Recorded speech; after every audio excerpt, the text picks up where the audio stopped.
Saul had been crowned the first king of Israel. At first he had been a good king and obeyed God. But then he started to go his own way. So God chose David, a shepherd boy, to be the next king. David was very brave and popular, and Saul soon became jealous and tried to kill him. David and his men had to run away and hide from Saul. After many years, David heard that Saul had died in a fierce battle.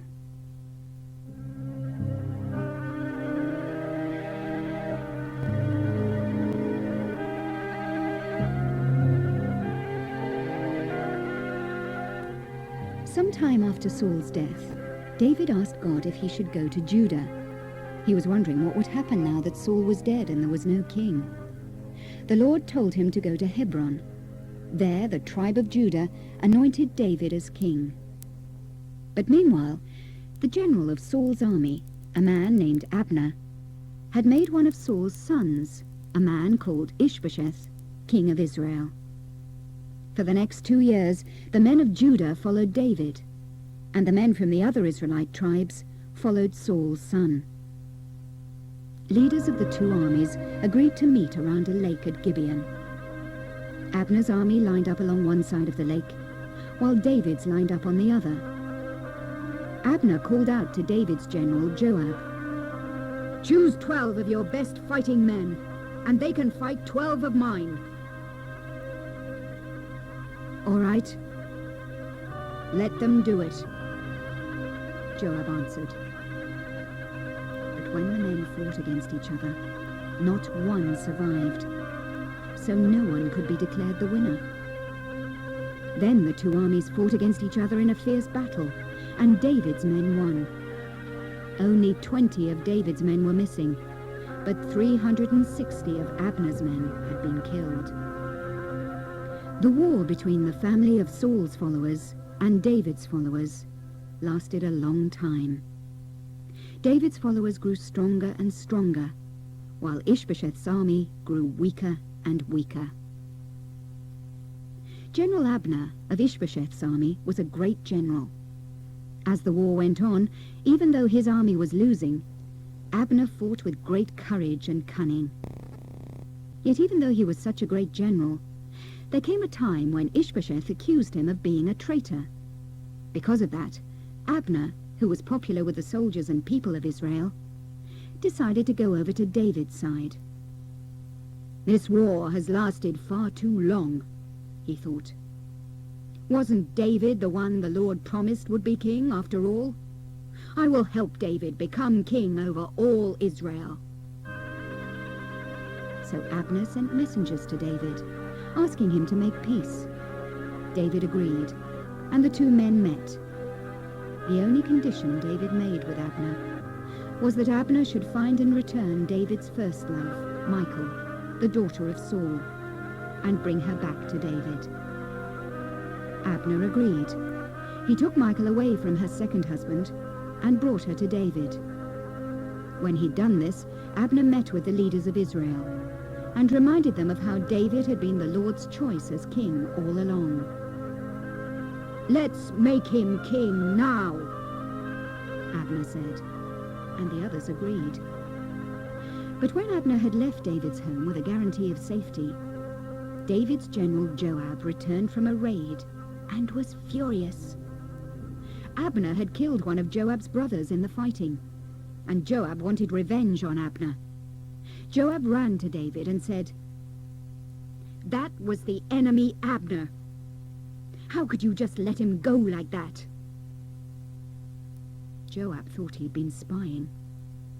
David told him about the peace they had made, but Joab was so filled with bitterness because Abner had killed his brother Asahel that he caught Abner and killed him.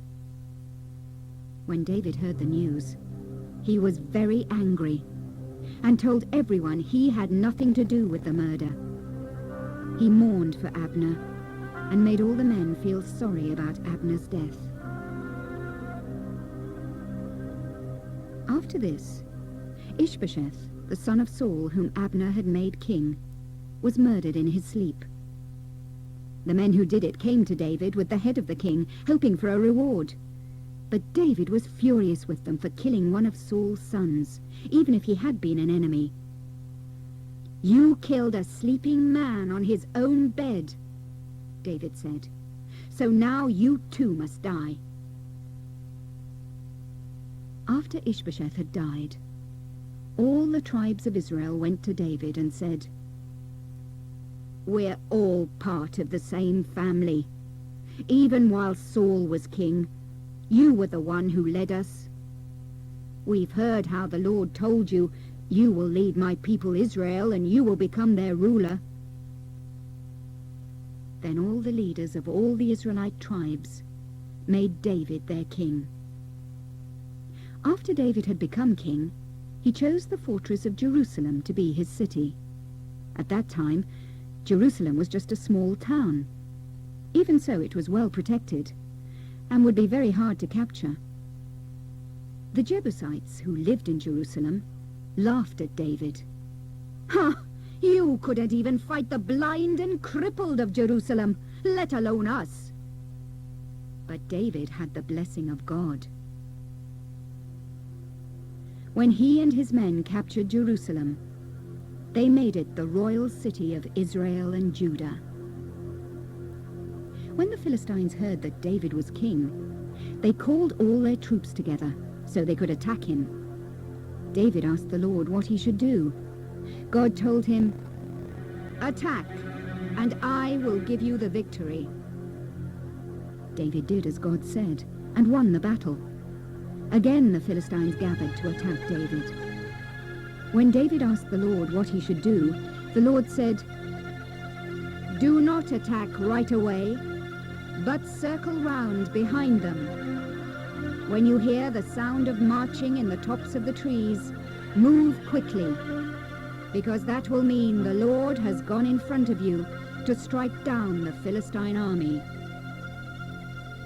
It happened just as God had said, and David defeated the Philistines everywhere he went. David was 30 years old when he was anointed king of Israel and Judah, and he became one of the greatest kings the Israelite people ever had. He reigned over Judah for 7 years, and over Israel and Judah for another 33 years, 40 years in all. When David and his men captured Jerusalem, they named it the City of David, and it became David's royal city.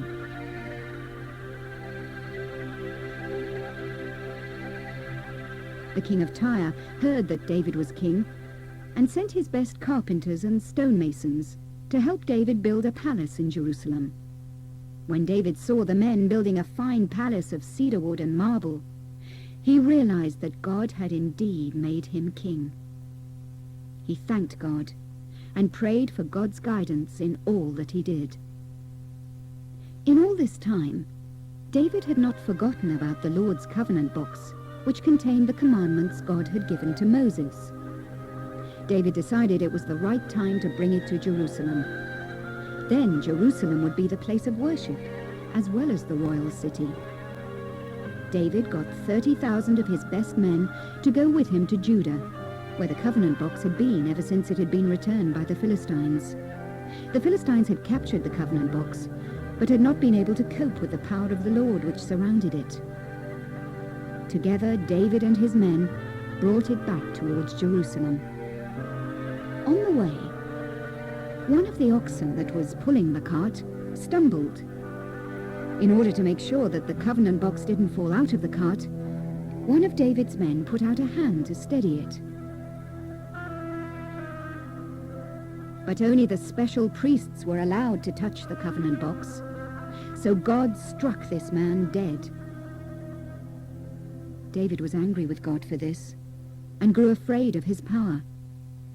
So he decided not to take the covenant box to Jerusalem, but to leave it at the house of a man called Obed-Edom in Gath. Throughout the entire 3 months that the covenant box was there, God blessed Obed-Edom and his family. When David was told that the covenant box had brought blessings on the family of Obed-Edom, he decided to try again to bring it to Jerusalem. This time, David made sure his priests carried the covenant box on poles, according to the rules God had given Moses about how the covenant box should be carried. When the covenant box arrived in Jerusalem, the priests put it into a special tent David had made. There was great feasting and dancing. What a celebration! David commanded the leader of the Levite priests to organize a choir and orchestra from among the priests. They were to play beautiful music for God and have responsibility for singing praises to the Lord. The people praised and thanked God for all the good things he had done for them. They remembered what God had done for Abraham, Isaac, and Jacob. They told the stories of how God rescued them from the cruel Egyptians and helped Moses and Joshua lead them into the promised land where they now lived. The people danced and sang all day long, and David danced with them. It was as though all the joy and happiness he felt at being God's chosen king and having the Lord's covenant box close by overflowed into his arms and legs and into his voice as he sang, "Let the heavens rejoice, let the earth be glad. Let the sea roar and all that is in it, let the fields be happy. Then the trees of the forest will sing, they will sing for joy before the Lord." David was very happy, but his wife Michal was not. Michal, who was Saul's daughter, watched from the window.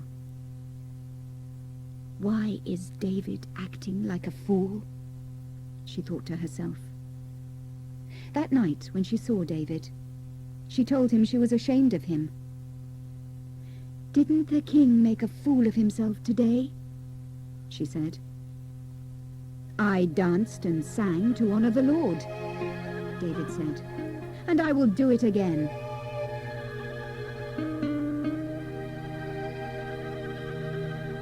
After David had settled in his palace and had a time of peace, he said to Nathan the prophet, "Here I am, living in a palace of cedar wood, while the Lord's covenant box is still in a tent."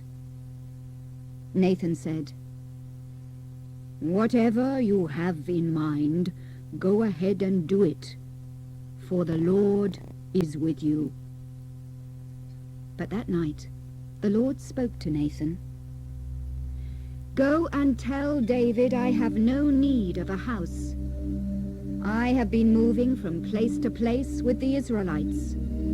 The covenant box has always been kept in a tent. But I took David, who was just a shepherd boy looking after sheep, and made him into a king and shepherd over all Israel.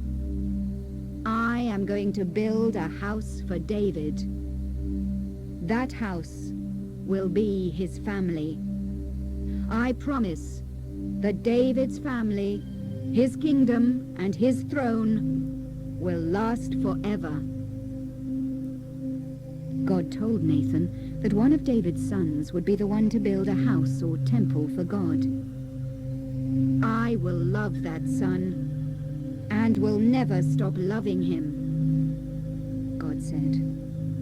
When Nathan went to David and told him all that God had said, David was deeply touched.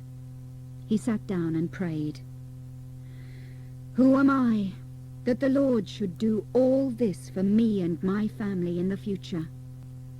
I wanted to build a house for you, and now you build the house of an everlasting family for me. I thank you and trust you to be true to what you have said." David's family, which God had just promised to protect and love from father to son, would be the same family into which Jesus the Messiah would be born. That Messiah would be the King of Kings, born in David's hometown of Bethlehem many years later. Jesus would be born into David's family and become the king whose kingdom will never end.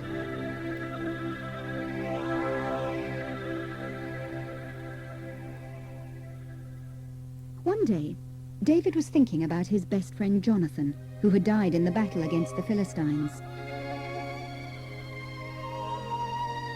Were all of his family killed? He asked.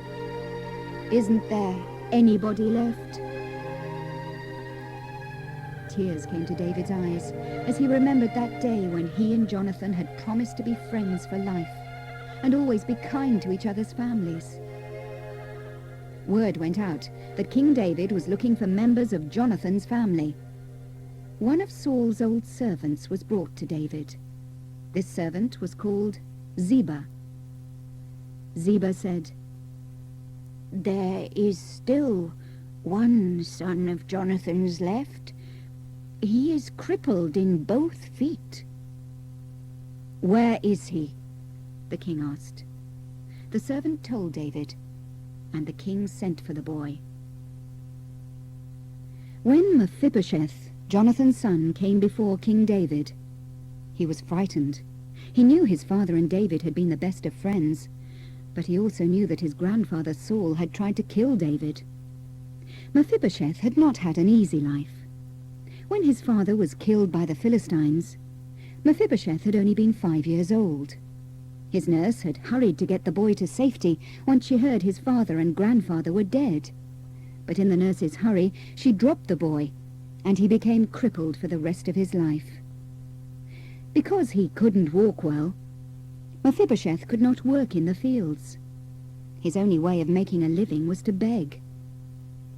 When Mephibosheth came into the king's throne room, he bowed down. David called out his name and said, "Don't be afraid. I want to show you kindness, because your father and I were such close friends. I give you back all the land that belonged to your grandfather Saul, and you will always be welcome to eat at my table here in the palace." So David made Mephibosheth a member of his own family, treating him as if he were his own son. The young man could hardly speak, he was so surprised. After eating on the streets for so long, now he could eat at the king's table. "I am no better than a dead dog, sir. Why should you be so good to me?" he asked. David's only answer was to call the servant Ziba. He told Ziba he would be in charge of taking care of all the land that Mephibosheth now owned. Mephibosheth thanked David, and from then on, the son of Jonathan lived in Jerusalem and was a rich man with more than enough to eat. During the years that David was king, Israel and Judah fought against all their old enemies and won. The Lord gave David victory everywhere. Before every battle, David asked the Lord's advice about when and how to attack. God helped David's men defeat the fierce Philistines and the Moabites. They beat the Syrians when they attacked David's men on the same day the Ammonites attacked from the other side. David's armies captured thousands of charioteers and tens of thousands of enemy soldiers. David plundered the cities of Edom and Moab, as well as those of the Ammonites, Philistines, and Amalekites. He put all the silver and gold he found in God's treasure chests. He kept none of it for himself. David appointed officials to oversee the treasure and the armies and all the parts of his kingdom. Throughout it all, David was a man of God, a man of prayer. While his armies were winning wars on all fronts, he wrote this prayer to God: "Help us fight the enemy. We can't win the battle with our own strength. We need you. When you are by our side, we will always win." David knew all his success came from God, and so always made sure he stayed close to the Lord in everything he did. David became famous as the greatest king of Israel. His name meant God's beloved, and that is what he was. He was a great fighter and a gifted poet. More important, David was loved by God. King David was a very great king. His armies won more battles than anyone else's. But this was not the reason David was so great. King David loved God very much. Ever since the prophet Samuel had anointed David, and God's Spirit came upon David, he had known God was with him in a very special way. There was one thing David wanted more than anything else, and that was to please God. This made him great. David didn't want his own way all the time. Instead, he let God lead his life. He sang about God being his shepherd, and asked God to be the shepherd of his life. David wanted to please God, and God loved and blessed him. David had to fight many wars while he was king. Thanks to God's help, he won most of them. The one battle he did lose, however, was very important. It was a battle where David became his own worst enemy, because he did something he knew God would not like. It happened one spring, after David had sent his armies to fight the Ammonites. David was working in his palace. He had an afternoon nap, then climbed the stairs to the palace roof. He paced back and forth, letting the cool air refresh his mind. As he walked, he listened to the sounds of the city below him. There were babies crying, men laughing, and the clatter of pots as evening meals were prepared. David stopped to listen. Then he heard a woman's voice, quite close by, singing softly. David looked down into the courtyard below him. The choices David would make, because of what he saw then, would be the reasons why he became his own worst enemy. David looked down from the palace roof into a courtyard quite close by. He saw a woman standing by a tub of water, having her bath. David was overcome with her beauty. He couldn't move, but waited for her to finish bathing. When she stood up again to dry herself, David thought, "I have never seen such a beautiful woman." She quickly put her robe on, then went into her house. As David watched her go, he felt he must find out who she was. He went back into the palace and ordered a servant to find out her name. When the man returned, he said, "The woman is Bathsheba, the wife of Uriah the Hittite."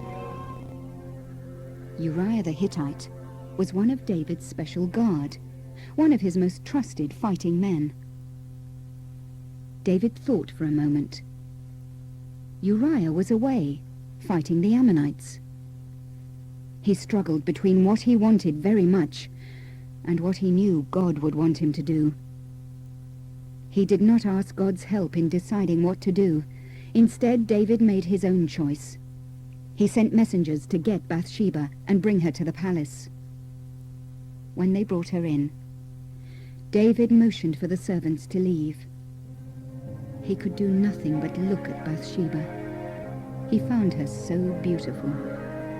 David slept with Bathsheba, just as if they were married to each other. David had many wives already, as often happened in those days. Bathsheba was already married to Uriah the Hittite. Because of this, it was very wrong of David to act as if Bathsheba was his wife. David broke God's law when he chose Bathsheba rather than wanting to please God. David sent Bathsheba back to her home. In the weeks that followed, David tried not to think about what had happened. In less than 2 months, he received a message from Bathsheba. She was going to have a baby, and David was the father. Now everyone would know what David had done. David acted quickly. There was only one way he could hide the fact that he had slept with another man's wife. If he could get Uriah the Hittite to sleep with Bathsheba as soon as possible, then no one would know the baby was David's. When the baby was born, everyone would think it was Uriah's, and his secret would be safe. David sent word to General Joab. "Send Uriah the Hittite to Jerusalem," he said. When Uriah arrived, David asked him how the battle was going. Then he told him to take the day off, go home and relax. He even sent Uriah a gift. But Uriah was a good soldier. In fact, he was one of David's best soldiers. So instead of going home, he slept near the palace. He didn't want to be off duty while the rest of David's men were out at battle. The next morning, David sent for Uriah again. "Why didn't you go home last night?" he asked. "How could I do such a thing?" Uriah asked. "All my friends and the generals are sleeping in the open fields in tents, and the Lord's covenant box is with them." The Lord's covenant box contained the commandments God had given to Moses. "How could I go home and relax with my wife, when so many of Israel's men are out fighting and not able to enjoy themselves? Oh, I would never do such a thing." So David invited Uriah to eat dinner with him that evening, and gave Uriah so much to drink that he got drunk. But even then he didn't go home. David felt desperate. All he wanted to do was cover up his wrong action. But it was proving harder than he had thought. One wrong led to another. When David couldn't get Uriah to go home, he came up with another plan. The next morning, David sent for Uriah again. He ordered him to return to the battlefield, and he gave him a letter for General Joab. Uriah didn't know, but in the letter, David had ordered his death. He had told Joab to put Uriah wherever the fighting was at its worst, so that Uriah would be killed by the enemy. When Uriah reached the battleground, he gave the letter to Joab. Joab followed David's orders, and before the next battle was over, the Ammonites had killed Uriah. Joab sent a messenger to David with the full story. "General Joab ordered his troops to surround the city of Rabbah, but when they were close to the city walls, the enemy shot arrows at them. Some of the king's men died, and Uriah the Hittite was one of them." When David heard that his plan had worked, he breathed a sigh of relief. "Tell Joab not to be upset," David said. "As you can never tell who will die in battle, press on and destroy the city." When news of Uriah's death reached Bathsheba, she cried for many days and mourned for him. Sometime after Uriah's death, David sent word to Bathsheba that he wanted her to become his wife. Bathsheba went to the palace and married David. A few months later, their baby boy was born. God was not happy. He knew David had been wicked. David couldn't hide from God that he had taken another man's wife, then killed her husband. So the Lord sent his prophet Nathan to see David. Nathan told David a story. "There were two men," Nathan said. "One was rich and the other poor. The rich man had many sheep and cattle, but the poor man had only one little lamb. He took care of it, and soon the tiny lamb was like a child to him, sharing his food and drinking from his cup. The lamb even slept in his arms. But then a traveler came to visit the rich man. Instead of killing one of his own sheep and eating it, the rich man killed the poor man's lamb and served it for dinner." "Who could do such a terrible thing?" David exploded. "That rich man deserves to die. He must pay for that lamb 4 times over." But Nathan turned to the king and said, "You are that man. This is what the Lord says. I gave you many wives and a great kingdom as well. If this had not been enough, I would have given you even more. So why did you choose to kill Uriah the Hittite? The Lord says, because you have done this thing, your sons will fight each other. You will not die, but because you have not taken the Lord seriously, your baby will die." David hung his head. The Lord's words pierced his heart like a sword. He knew God was right. The wrong he had done could never be kept secret from God. David said, "I have sinned against the Lord." David did not try and make excuses for what he'd done. He didn't try to hide or cover up his wrong, but bravely admitted that it was a terrible thing to do. He knew it was very wrong. "Please, give me a clean heart, God," David prayed. The Lord heard David and forgave him. David had not tried to put the blame on anyone else. The Lord let him start again. One of the Psalms of David is about how God forgives and doesn't stop loving his people. David wrote, "The Lord never stops loving the man who trusts in him." David knew the Lord would love him forever, but he also knew he could not undo the wrong his choices had caused. After Nathan left David, the little boy who had been born to David and Bathsheba became very sick. David begged God to make the baby better. David refused to eat any food and lay on the ground all night and prayed. After 7 days, the baby died. David's servants were afraid to tell him the news, but when he heard them whispering, he asked, "Is the child dead?" "Yes," they replied. "He's dead." Then David got up, took a bath, put on new clothes, and went to the house of the Lord. There he prayed to God and thanked him again for forgiving him.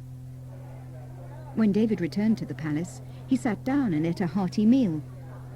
His servants whispered to each other, "The king cried while the baby lived, but now that he's dead, he eats as if nothing has happened." David said, "While the child lived, there was still a chance the Lord might save him. But now there is no reason not to eat. Will that bring the child back? No. When I die, I will go to where the boy is, but he will never come back to me." Then David went to Bathsheba. First she had lost her husband. Now she had lost her baby. She felt deeply unhappy. David loved Bathsheba and wanted her to stop feeling sad. He comforted her, and they promised to take care of each other.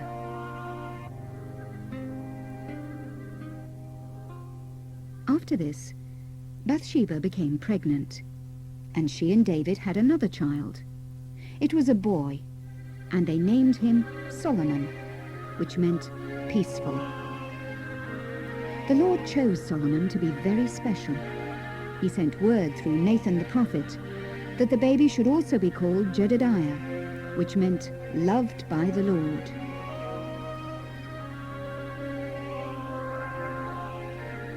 As the years went by, David's many children grew older. The Lord had warned David that he would be punished for killing Uriah. These punishments came from within David's own family. His children fought and quarreled, until one argument led Absalom, David's eldest, to kill his half-brother Amnon. Later, Absalom tried to take the throne away from his father, and as a result, David was forced to flee for his life. In a battle which followed, David was able to take the throne again, but in the process, Absalom, his son, was killed. This turn of events almost broke his heart.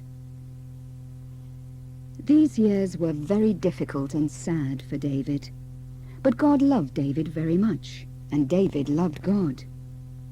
When David sinned against God, he would come to God and say he was sorry. Not many kings would choose to do that. In one of his last songs, David wrote, A king who rules with justice, doing what God wants, and not lying or hiding anything, is like the sun shining in a cloudless sky, the sun that makes the grass sparkle after the rain. David wasn't afraid of dying. He knew that God loved him, and that he had made a promise to bless David's descendants forever.